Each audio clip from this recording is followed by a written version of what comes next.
I am so excited to be talking about the 66-day challenge with you guys today. Um, I, oh my goodness, I just wanted to see like who is involved in the 66-day challenge. We have a couple of people on here. And I wanted to know if you've been doing this, like, I wanted to know kind of one, I'm going to ask Joyce. Oh, wait a second, her audio is not working. I want to know what some people are doing for their 66-day challenge, but I'm just going to go ahead and ask Chantel, like, what has your experience been and what have you been doing for the 66-day challenge? So I have set the goal to wake up at 6 a.m. So, and I have a morning routine, but my micro goal is just to get out of bed at 6 a.m. Nice. That's great. And you know, for my 66-day challenge, I chose to wash my face every day.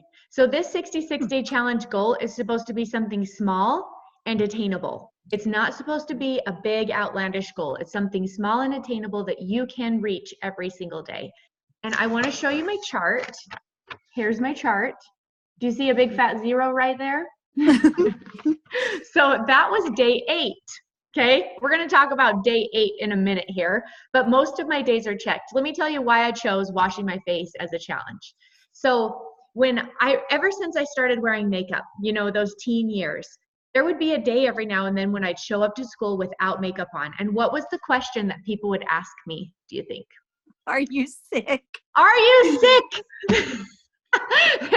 Are you feeling okay? Yes. I would get that question all day long. And so finally I learned, like, conditioning with myself, I don't want to look sick. So I just won't wash my face. And if I don't have time to put on makeup, I have second day makeup on. I have seriously done that ever since I started wearing makeup. And when I had babies, you know, I just was too tired to wash my face at night. I'm like, I'm a grown woman, but I just don't feel like washing my face. So this was something that I wanted to institute into my life, is washing my face every single day. I'm going to turn on our little screen here. There are lots of people. I've had personally, I've had 35 of my friends who've chosen to do the 66-day challenge with me. And these are some of our health coaches that have chosen to do the 66-day challenge. It's not coming up quite yet. Okay. So click on the share button at the bottom. Oh. And then the PowerPoint. Yeah. Okay, that's why. Wait, the share. Oh, share is at the top. I don't know. We did it earlier. Go into like the Zoom so you see all of us first. Okay. And then that green button at the bottom. Right. Okay. Sorry, I forgot about that. Okay. There we go. Yay, there we are. Okay.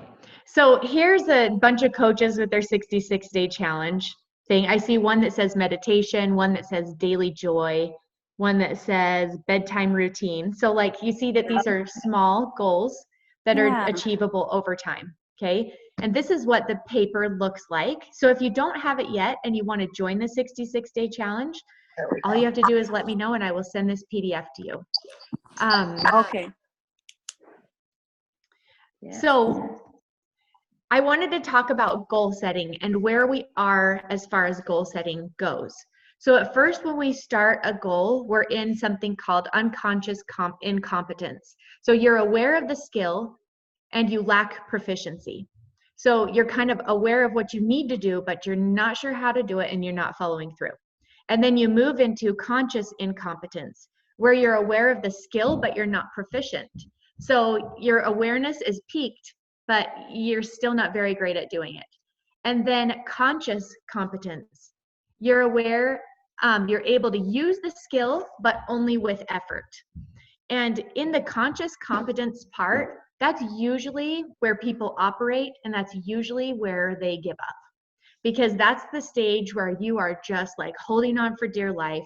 You're using your willpower and self-control and motivation to make it happen. But that doesn't last forever. It kind of wears out. So have you ever known anyone, or have you ever made a goal and then stopped short of your goal?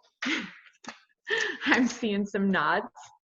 So I want to tell you a little bit more about day 8 Okay. So at first, like in the beginning, like I started with unconscious incompetence, like I conscious incompetence. I was aware that I needed to wash my face, but I just wasn't doing it. And then I started to do it, but it wasn't a habit and I did not like it. Finally on day 8, I'm like, I got into bed and then I was like, oh no, I forgot to wash my face. And I went through this like thing with myself of like, I forgot to wash my face. Well, what am I going to do? I don't feel like washing my face. And I went through this rebellion in my mind and I was like, I'm not getting up to wash my face and I don't care. And so I just didn't do it. Okay. But I want you to notice day 9 is not a 0. It's actually a smiley face because of this, like when I decided to do the 66-day challenge goal, I invited my friends to do it with me. And when I did that, I actually had a friend reach out to me and say, hey, you should try. And she told me this face washcloth that I should use, that all you do is get it wet and then you can wipe off your face and all your makeup comes off like magic. Yes.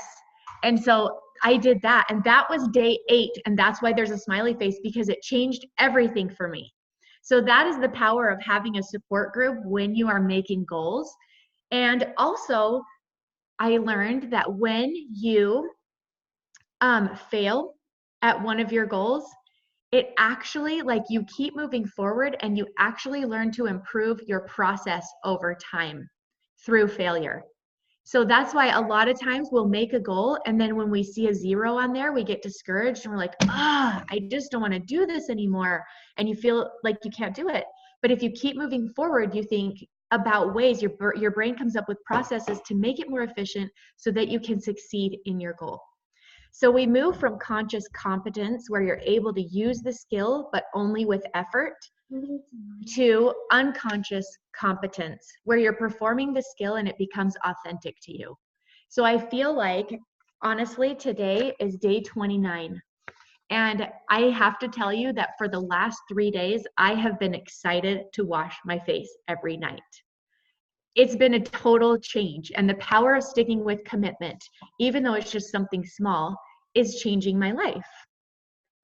So I have a question. Oh, so this quote says, let me see here. Self-control is nearly impossible and unlikely to lead to long-term success. So self-control alone is not going to help us reach our goals, because you reach a point where you're just in exhaustion and you don't feel like doing it. I'm going to show you guys this picture. And this was a post that I made on Facebook, because I've been showing a lot of workout videos and stuff, but I want to tell you that I did not work out until I lost some weight because I didn't feel good. I had no motivation. I didn't feel like working out. I wasn't sleeping well. I wasn't going to bed early. I had bad habits. And it wasn't until I started making these small incremental habits that I actually felt like working out, and I lost weight. I lost these 20 pounds without working out once. Just thought you should know. And like, that is what small change does over time. So Chantel is on here, and I reached out to Chantel this summer because this summer, because I needed change and it just wasn't working white knuckling it by myself anymore. And I figured, I'm like, I really need to invest in this because it's not happening on my own. And so I knew that Chantel was a coach for Optavia, and I wanted to find out more about it. She invited me to this event. And when she told me about their program, and I went to this event where they focused totally on mindset and goal setting and habit creation, habit installation, I was like, oh, I am in, because that's what I'm looking for. I'm looking for lasting change, not a quick fix. I wanted to change who I was from the inside out. So I love that with Optavia, their motto is lifelong transformation, one healthy habit at a time. And I want to show you in the right-hand side in this picture, first of all, this says choose a micro habit. When I opened the book, because you get curriculum when you join this program, it's amazing. And when I opened this book and I saw a micro habit of health is a small habit, easy to do, and almost impossible to fail at, I was like, you want me to change by making micro habits. I'm like, I want some big change. I want huge change. How can this happen? And every book you read is like, set an unreachable goal and then you'll get this far, you know? And I just thought, how is this going to work for me? But it did, setting these micro habits, the small habits. So if you see on the left, there are suggestions. If you want, your habit can be small, like creating a morning routine, drinking 100 ounces of water, no extra sugar, work out each day, push-ups or sit-ups. But I wouldn't say, let's start with 30 push-ups. That is not a good goal. But maybe if you've never done push-ups before, maybe you start with 10 knee push-ups every day. And then you incrementally change it over time as you become proficient at it. So setting small goals is what helped me create big change over time. Chantel's going to talk to us about the habit loop and how that works. Yes, Jackie, this is just so interesting to me, and interesting for me to hear your story about how that's exactly, it's kind of the opposite of what we think, right? Like we want the big change, but starting with the small is exactly what we do. So this is how, if you're wondering how to be able to actually implement it, this is how our brain works. Our brain, if you look at the little bubble on the right-hand side that says routine, that's what you're trying to get at. Have you ever had something in your life? Well, I know we all have. The thing that you want to implement in your life, and it's just like somehow it feels unreachable. It feels like, oh, I just can't quite get there, right?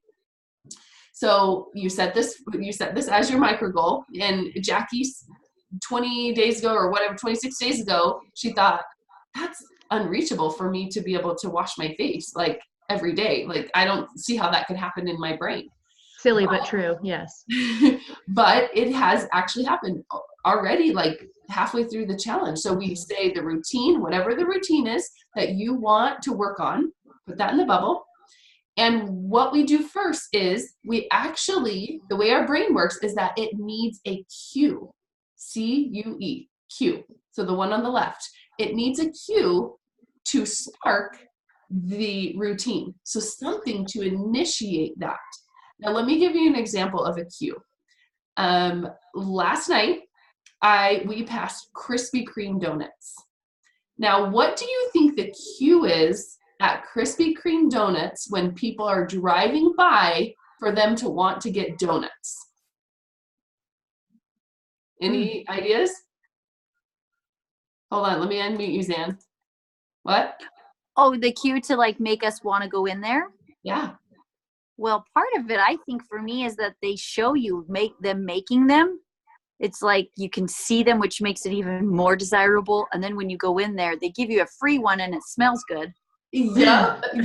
Have you ever seen that sign that says hot now? Oh, yes. Yes.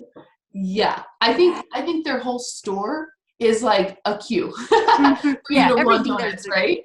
And it's like queue. they're making them. You can smell the smell. There are so many cues that when people are driving by, they see that hot now and they're going, yeah, I'm going to stop, right? So that would be a cue to a routine of eating donuts. And what do you think the reward?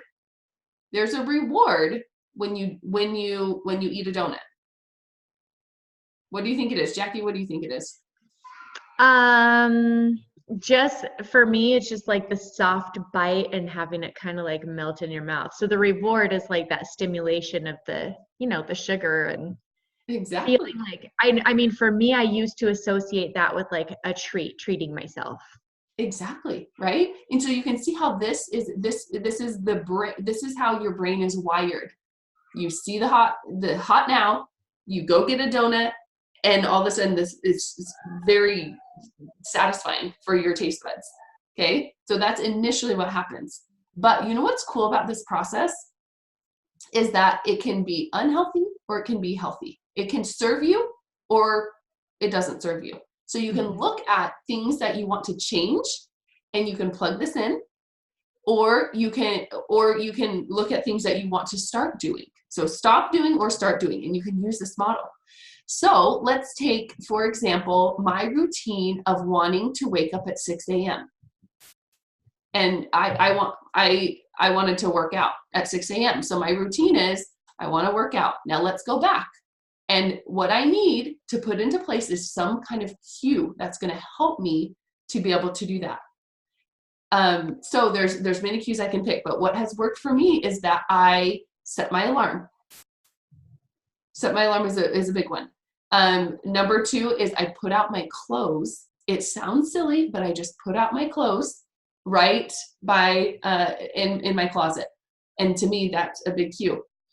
So what you have to do is just figure out some kind of cue. So let me give you a couple more examples. So this just kind of gets your brain going. So maybe your routine is you want to drink water. What is your cue? Maybe filling up your water bottles beforehand, maybe getting a water bottle that works for you. You know, there can be several things. So coming up with a cue, something that sparks that routine, something that reminds you, some kind of reminder. And then you get that reward, and that is completing the cycle. And this is actually what makes you want to do it over and over again. There's a reason why you do everything. There's something that you get out of it. So for me, when I wake up at 6 a.m., when I set my alarm and I put out my clothes, then I do my 6 a.m. routine, my reward is that I actually feel really amazing for the rest of the day. It starts off my amazing morning so well. And so that continues the cycle. And so whatever cycle you're in, you're going to continue. It could be a hot donut cycle, or it could be a getting up and waking up early cycle. You choose with however you want to wire your brain. So this is a key thing in creating that in your brain. Chantel, something I loved that you posted on Facebook a couple days ago was that no routine is actually a routine. That if you don't have systems in place and you just wake up every morning and fly by the seat of your pants, that's your routine. That's what you do. Yep. But if you intentionally have an idea of what to do and you have a plan, then you can execute that plan, and that becomes your routine. And when you mentioned the leaving your clothes out, I've also have an early morning routine. And sometimes that was taking too long, was picking out my clothes. And so I started doing what you said, and it has made it so much easier and so much more fun to wake up early in the morning to go exercise. So love that. Let's talk about this micro habit. So the reason why we pick the smallest, the lowest common denominator is because of this. So, for example, don't set a goal. If you are drinking no water or very little water, don't set a goal to drink 100 ounces of water a day. I want you to pick something that is so easy to do it that it's just a very small stretch. It's just like one stair up. Okay, so maybe you set a goal to get in 30 ounces of water. This would be your micro habit. And what would happen is some days you actually would get closer to 100 ounces. And so what this is showing is that your micro habit of health is here on the top, right here, right there in the yellow. And then your +1 days, some days you're going to feel really good and you're going to get that extra in. And what happens is when that adds with consistency, then you're able to up that goal. So maybe 15 days in, you are feeling so good that those days, some days you're going to get that extra water in, and on your chart, all you need to do is just add a +1 right there on your chart, knowing that you did above and beyond your goal. So on the days that you feel good, you're doing above, but at least on the days that you might feel not great, which we all have, right? It's coming. At least you're going to get that common denominator and you're going to succeed. yeah, I love that.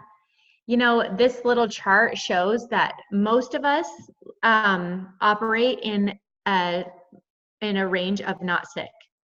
Like most of us are kind of just not sick, right? And then these little dots to me represent our goals or our routines or our lack thereof. So like we said, whether you have a routine or not, you actually do have a routine. So if you're not taking steps to improve your health or improve your life, then you slowly are declining in your health. But this is showing like no matter where you are in your health journey, whether you are more in the sick phase or more in the healthy phase, or that it will always improve your health when you follow habits of health paths. So when you start making these small incremental changes, you will get healthier in mind, body, and spirit. And I love that. And it's small habits over time. And so this question that I ask is, if you make a small goal and do it for 66 days, and you keep making these small little goals, over time, how do you think your life will change?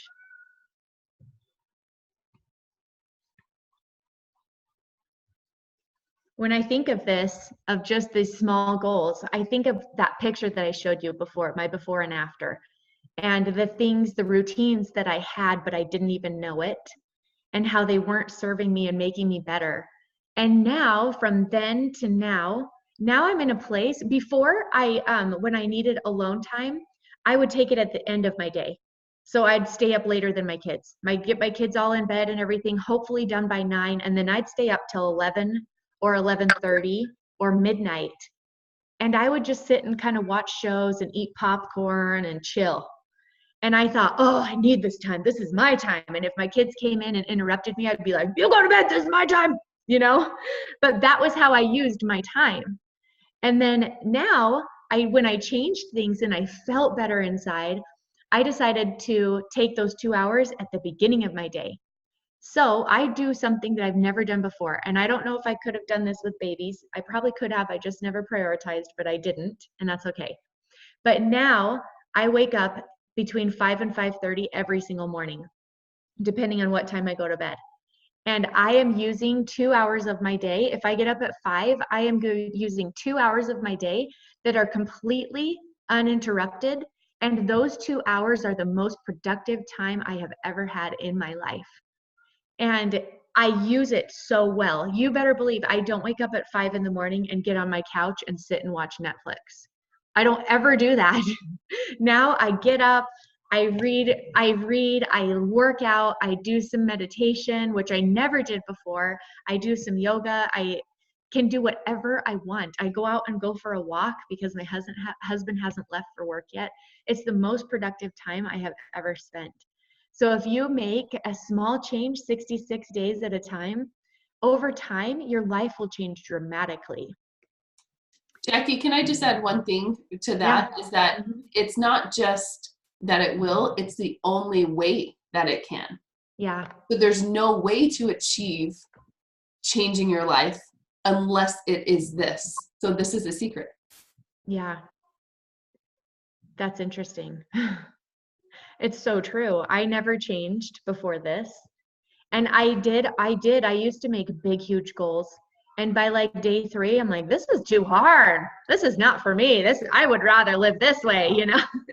And it wasn't really changing anything for me. So I'm so grateful for it. So I'm thankful that I was introduced to this Optavia community. And this is the type of stuff that we teach. And I love learning about it. It's been the most amazing thing for me. And amazing for me to have Chantel mentor me through this process. Having a coach to help me has been a game changer, because I can check in with her and she is not aware of my daily routine every day. And so she's living like, you know, a different life than me. And it's inspiring to see what she's doing. And then she helps me by pulling me up. It's really amazing. So I love that this quote says that in Optavia, we are for a growing community of people who are ready to take personal responsibility for their optimal well-being in life. And that's through one healthy habit at a time. It's the best. So if you would like to be a part of the 66-day challenge, or if you are already, please connect with me. Tell me what your goal is, and I will keep talking to you about your goal, your small little goal that will make a big difference in the end. There's also, you can print off the PDF for the 66-day challenge, and that is a prize form that you can fill out as well. So I'm going to do prizes, and I don't care where you are in your 66-day challenge. What I want to see, and I don't want to only see a bunch of check marks. I am totally fine if you have zeros on your paper, but that you keep going and check marking after, because it's after those that you learn more better processes on how to achieve your goal. So I almost think that like fumbling up along the way is helpful, because that's real life, right? So when you fumble and you see these things that are happening, that's when you adjust what you're doing to make you more effective. So thank you so much, you guys. It's so wonderful to talk to you about these goals, and I'm excited to talk to you more about them. So please, let's get in touch.